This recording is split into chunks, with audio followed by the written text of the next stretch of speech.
పిల్ల నీ చెయ్యి పట్టాలని నల్లని సీకట్లో ఒకదాన్నే కూసున్న దిక్కులేని పచ్చినయ్యి బావా నువ్వెప్పుడొస్తావని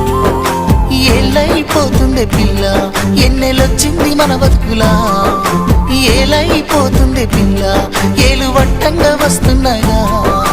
ఇన్నాళ్ళ ఎడబాటు ఎడవాసిపోతుందిలే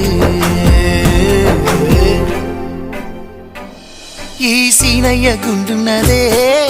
సినదారా నీ కోసము ఈ దూరాన్ని చెరుపుతూ తీరాల కగిలింది అందాల ఈ మానవు